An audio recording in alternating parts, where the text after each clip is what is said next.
রেণু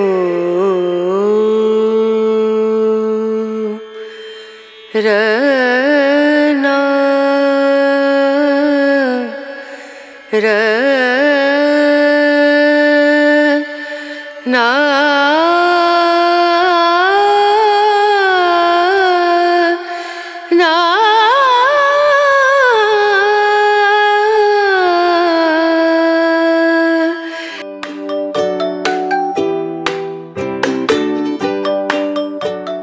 ঘুম থেকে উঠেই প্রত্যেকটা ঘরের বউ নিজেকে সংসারের কাজে এমনভাবে ঢেলে দেয়, মানে কাজগুলো শেষ না করা পর্যন্ত তার আর শান্তি নেই। আমরা প্রত্যেকটা বউই কিন্তু রোজ একই কাজ করি, এই সকাল ঘুম থেকে উঠে রাত্র ঘুমে যাওয়া পর্যন্ত। কোনোদিন ভালো লাগে কাজগুলো করতে, আবার কোনোদিন দেখা যায় ভালো লাগে না, কোনোদিন আবার দেখা যায় যে মনটার মধ্যে উৎসাহতে ভরা থাকে আর লাগে যে না জলদি জলদি করে ঘরের কাজগুলো সেরে ফেলি। তো আজকে আমারও মনটা অনেকটাই উৎসাহতে ভরা, তো কেন সবটাই বলবো, ব্লগটা তোমরা কন্টিনিউ করতে থাকো। রাধে রাধে এভরিওয়ান, সুপ্রভাত, গুড মর্নিং আমার মিষ্টি বন্ধুরা। আমি পিঙ্কি, আজকে আরও একটি নতুন ঝলমলে ব্লগ নিয়ে চলে আসলাম কিন্তু তোমাদের কাছে। আমি আসামের হুজায় থাকি, একটা ছোট্ট গ্রামের সাধারণ গৃহবধূ যে তার ডেইলি লাইফস্টাইল তোমাদের কাছে শেয়ার করে। তো আজকেও চলে আসলাম তোমাদের কাছে শেয়ার করতে। তো আশা করি আজকের ব্লগটাও তোমাদের কাছে অবশ্যই ভালো লাগবে। দিনটা ছিল শনিবার, সংক্রান্তির দিন। আজকে অনেকের ঘরে বরের ভাত বানাবে, আবার অনেকের ঘরে গাঢ় ডাইল বানাবে, অনেকের অনেক কিছু নিয়ম, কিন্তু আমাদের কোনোই নিয়ম নেই। তো এইবার মনে মনে অনেক বড় একটা সিদ্ধান্ত নিয়েছি, সেটা তোমাদের সঙ্গে তো অবশ্যই শেয়ার করব। তো যাই হোক, ঘুম থেকে উঠেছি সেই সকাল 5:30টার সময়। উঠেই ঘরের সমস্ত আশি বাসি কাজকর্মগুলো সেরে নিলাম। সেরে একটু হালকা কোমর থেকে ধুয়ে আমি আমার নাইটিটা ছেড়ে নিলাম। প্রথমত আমার গ্যাসটাকে ভালো মতো একদম ক্লিন করে নিলাম, একদম মুছামুছি করে পরিষ্কার করে নিলাম। করে তোমাদের দাদা ভাইকে 1 কাপ লাল চা কড়া করে বানিয়ে দিলাম। আর চাটা বানিয়ে দিয়েই কিন্তু দেরি করলাম না, আমি রান্না বসিয়ে দিয়েছি। কেননা তোমাদের দাদা ভাই চলে যাবে তো কাজে, খেয়েও যাবে, একটু টিফিনও তো নিয়ে যাবে, ঠিক না? তো এদিকে রান্না বসিয়ে আমি চট করে এসে দেখো বিছানাটা তুলে নিলাম। টুকু সোনা কিন্তু এই মাত্র উঠলো ঘুম থেকে, মানে উঠেনি গো, আমি জোর করে উঠিয়ে দিয়েছি। বেশ অনেকটাই বেলা হয়ে গেছে, 7:30 বেজে গেছে। তো এই যে দেখো ছেলে আমার মাত্র মুখ টুক ধুয়ে এসে আর কি বসলো। আর এদিকে দেখো বিছানাটা খুব সুন্দর টিপটপ করে আমি উঠিয়ে নিলাম। আর এই দিকে রান্নাও হয়ে গেল, এই তো বেগুন আলু দিয়ে একটা মাখা মাখা ঝোল করেছি। আর এদিকে টিফিন বাটিতেও বাড়া হয়ে গেছে। তো তোমাদের দাদা ভাই খেয়ে টেয়ে চলে গেছে আর কি। তো যাই হোক, সকালের ঝামেলাটা কিন্তু শেষ হয়ে গেছে। দুপুরে কি করি না করি এখনো বলতে পারি না। আর এই যে দেখো সকালের কত পরিমাণ বাসন বেরিয়েছে, সঙ্গে কয়েকটা বয়মও আছে, সব কয়টাই ধুয়ে নিলাম। মানে দেখবে বয়ম কিন্তু কিছুদিন পর পরই একটা তেল কাস্টার মতো হয়ে যায়, ঠিক না? তো এদিকে চাউলও আনা হয়েছে, কিন্তু ড্রামে ঢালা হয়নি। তো আমি তো আর একসঙ্গে পারি না যে বস্তাটা তুলে ঢেলে দেব। তো আমি একটু একটু করে আর কি বাটি দিয়ে ঢেলে দিচ্ছি ড্রামের মধ্যে। আর আমরা কিন্তু 3 টাইম প্যাকেটের চাউল খাই না, সেটা ভুলেও ভেবো না। ওই 1 টাইম যদি খাই, বাকি 2 টাইম কিন্তু রেশনের চাউল খাই। তো ওই বড় ড্রামটার মধ্যে আছে আর কি রেশনের চাউল। তো এমন করে যদি একটু মিলিয়ে না খাই তাহলে কি আর চলবে বলো? যদি কোনোদিন ইনকাম ভালো হয় তখন না হয় খাবো আর কি 3 টাইম প্যাকেটের চাউল। এখন তো আপাতত দুটোটা মিলিয়েই চলছে, রেশন বলো আর প্যাকেটের বলো। তো যাই হোক, এদিকে আমি যখন রান্না করতেছিলাম তোমাদের দাদাভাই চলে গিয়েছিল বাজারে কিছু দরকারি জিনিস আনতে। তো দেখো এখানে সবজি বাজার আছে ব্যাগের মধ্যে, আর এই 2টা প্লাস্টিকে আছে, একটার মধ্যে চানা ডাল আর একটার মধ্যে মুগ ডাল। তো চলো সবজিগুলো বের করি, দেখো কত রকমের সবজি এনেছে। আর এদিকে তোমাদের সঙ্গে একটা কথা আমি শেয়ার করি। এখন যেহেতু কার্তিক মাস পড়ে গেছে, তোমরা তো সবাই জানো কার্তিক মাসটা হলো নিয়ম মাস, দামোদর একটা মাস, খুব পবিত্র মাস। অনেক আগের থেকে শুনতাম কিন্তু এটার মহত্বটা জানতাম না। তো এখন কিছুটা জানি আর কি, কিছুটা বুঝতে পারি। আর অনেকের মুখে শুনেছি, বিশেষ করে বড় গুরুজনদের মুখে শুনেছি যে কার্তিক মাসে নাকি নিরামিষ খেলে খুব ভালো। কেন জানি না, আমারও মনে ভীষণ ইচ্ছে করলো যে এইবার কার্তিক মাসে নিরামিষ খাবো। তো হঠাৎ করে আর কি এই সিদ্ধান্তটা নিয়ে নিলাম। জানি না বজায় রাখতে পারবো কি না, সেটা একমাত্র রাধারানী জানে। আমি আমার তরফ থেকে প্রচুর পরিমাণে চেষ্টা করব আর কি। তো দেখা যাক কি হয় না হয়। এবার ভীষণ ইচ্ছে আর কি নিরামিষেই খাবো। বাইরে তো তেমন আমাদের খাওয়া দাওয়া করিই না, 6 মাসে বছরেও একবার। তো ঘরেই যেহেতু খাওয়া দাওয়া করি, তো পুরো ধোয়া পাকলা করলাম। সকাল থেকে বলবো না, আমি শুক্রবার দিন থেকে আমার কিন্তু ধোয়া পাকলা শুরু হয়ে গেছে। ঘরের প্রত্যেকটা জিনিস ধোয়াধুয়ি করেছি। আর আজকেও মোটামুটি হালকা পাতলা আর কি ওই গ্যাস ট্যাসটা মুছামুছি করলাম, একটু ধোয়াধুয়ি করলাম, বয়ম টয়ম বাসন টাসন।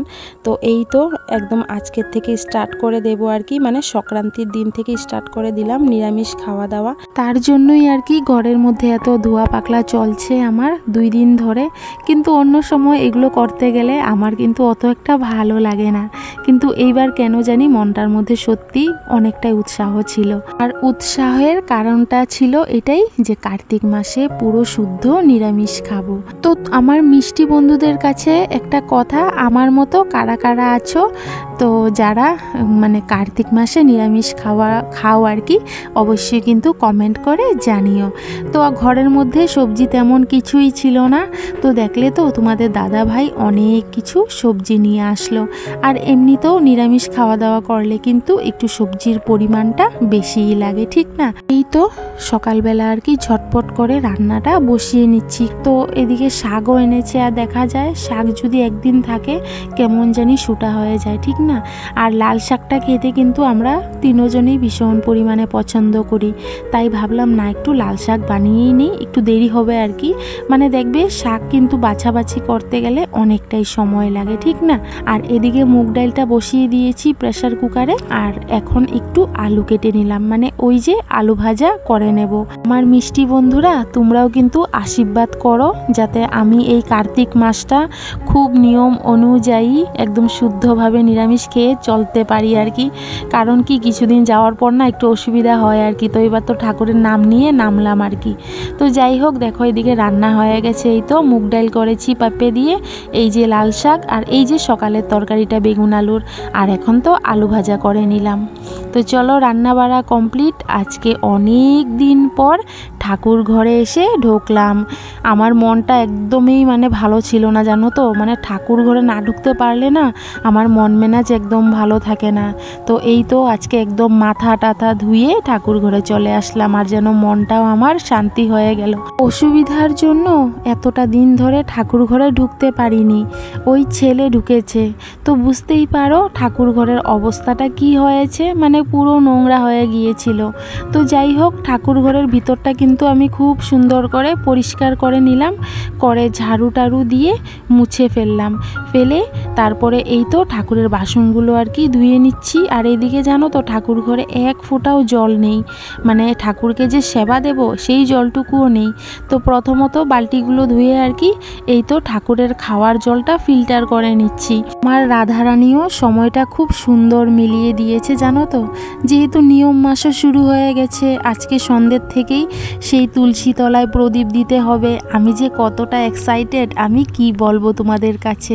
আমি ঠাকুরের কাছে একটা জিনিসই চাই, সেটা কি জানো? যে ঠাকুর আমাকে প্রচুর পরিমাণে ধৈর্য শক্তি দাও আর ভক্তি শ্রদ্ধা দাও। কারণ একটা সংসারের মধ্যে আমাদেরকে কত কিছুই না নিয়ে চলতে হয়, ঠিক না? তো সেগুলোকে যে সহ্য করব, সে যদি ধৈর্য শক্তি না দেয় তাহলে কি করে সহ্য করি?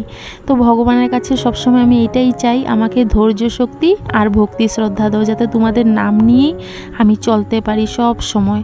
দুঃখ কষ্টগুলোকে যাতে আমি হাসি মুখে একদম সুন্দরভাবে পার করে এগিয়ে যেতে পারি, সেটাই সবসময় রাধারানীর কাছে আমি চাই। তো দেখো এদিকে আজকে অনেক দিন পর ঠাকুর পুজোটা দিলাম তো মনটা শান্তি। তো ঠাকুর পুজো দেওয়ার পর আমি কিন্তু আর কোনো ভিডিও করিনি, এটা হলো সন্ধ্যের ভিডিও। সন্ধ্যাবেলায় এই তো লক্ষ্মীনারায়ণের সামনে একটা ঘিয়ের প্রদীপ জ্বালিয়ে দিলাম, যেহেতু দামোদর মাস স্টার্ট হয়ে গেছে। আর এখন এই তো তুলসী তলায় প্রদীপ জ্বালিয়ে দিচ্ছি। এই দিনটায় হয়তো সবাই এই কাজটা করেছো, ঠিক না? আর এই কাজটা করতে গিয়ে কতটা যে মনটা ভালো লাগে তোমরা কিন্তু অবশ্যই কমেন্ট করে জানাবে। আমার তো প্রচুর পরিমাণে ভালো লাগে, মানে কি বলবো, বলার মতো আমার কাছে ভাষা নেই। তো দেখো তুলসী তলায় প্রদীপ দিয়ে দিলাম, এখন বজরংবলী ঝান্ডার নিচেও প্রদীপ দিয়ে দেব, মানে ঘরের মধ্যে আজকে টুকুর টাকুর সব জায়গায় প্রদীপ আমি জ্বালাবো। আর এই দিনটা ছিল কিন্তু খুব বিশেষ একটা দিন, মানে ধনতেরাসের দিন। তো ধনতেরাসের দিন তো অনেকে অনেক কিছু কিনে না, সোনা রূপো যে যেটা পারে, তো আমাদের কিছুই কেনা হয়নি। তো না হোক, কিন্তু ধনতেরাসের দিন নাকি ঘরের কোনো জায়গায় অন্ধকার থাকতে নেই, তার জন্য দেখো আমি ঘরের প্রত্যেক জায়গায় আর কি, গেটে বলো মেন দরজায় বলো সবখানেই প্রদীপ 1-2টা করে জ্বালিয়ে দিলাম আর কি, যাতে ঘরের দুয়ারে চারদিকে উজ্জ্বল থাকে। তো দেখো কত পরিমাণ ভালো লাগছে দেখে তুলসীর বেদি, ঠিক না? আর এটা হলো ধনতেরাসের পরের দিনের ভিডিও সন্ধেবেলা। তো চলে যাচ্ছি বোনের ঘরে বরের ভাত খেতে। আমার ভীষণ ভালো লাগে বরের ভাত খেতে। অনেকে অনেক কিছু নিয়ম করে, কেউ গাঢ় ডাইল বানায়, কেউ বরের ভাত বানায়। তো আমাদের অবশ্য শ্বশুর বাড়িতে কোনো কিছুই নিয়ম নেই, কিন্তু আমার বোনের বাড়িতে আছে, ওই তো বরের ভাত বানায়। তো নিমন্ত্রণ ছিল, তো সারাদিন তো আর যাইনি, মানে যাওয়ার সময় পাইনি। তো এই তো সন্ধ্যার পর ছেলে আর আমি বেরিয়ে পড়লাম বোনের বাড়িতে যেতে। তো রাস্তাতে যাওয়ার সময় দেখো রাস্তাঘাট দেখে আমি মানে খুব খুশি হয়ে গেলাম, যেহেতু কালী পুজো, কালী পুজোর জন্য চারোদিকে যে কত পরিমাণ লাইটিং আর কতটা যে ভালো লাগছে। তো চলে আসলাম বোনের ঘরে। আমার মিষ্টি বন্ধুরা, আজকের এই ব্লগটা তোমাদের কাছে কেমন লাগলো অবশ্যই কমেন্ট করে জানাবে। আর যারা আজকে নতুন দেখছো আমার এই ভিডিওটা, তোমাদের কাছে আমার এই ভিডিওটা কোনো কারণবশত যদি একটু হলেও ভালো লেগে থাকে, তাহলে সাবস্ক্রাইব করে একটা সুন্দর করে কমেন্ট করে যেও, ঠিক আছে? তো এদিকে বোনের ঘরে আসার পর দেখো বোনে কিন্তু রান্না বসিয়ে দিয়েছে, জানো তো, বললো কি না খেয়ে নাকি আসতেই দেবে না, মানে কি বলবো। তো সত্যি ওই বাপের বাড়ি আর বোনের বাড়ি আসলে পরেই কিন্তু কোনো সময় না খেয়ে যেতে দেবেই না, ঠিক না? তো এদিকে বোনে রান্না বাড়া বসিয়ে দিল আর আমাকে দিয়ে দিল এই তো বরের ভাত। তো এখন ডুগ্গুসোনাকে মেখে দিচ্ছি আর আমারটা আছে ওই বাটিতে। তো খেয়ে তো ভীষণ ভালো লাগলো। তোমরা কারা কারা খেয়েছো অবশ্যই কিন্তু কমেন্ট করে জানাবা, ঠিক আছে? তো চলো আজকের মতো তোমাদের সবাইকে রাধে রাধে, টাটা। আবার দেখা হবে নেক্সট আরও একটি ব্লগে। সবাই সুস্থ থেকো, ভালো থেকো। এদিকে দেখো বোন আমার শাসন করছে, তার ছেলেকে অনেক পরিমাণে দুষ্টামি করে গো।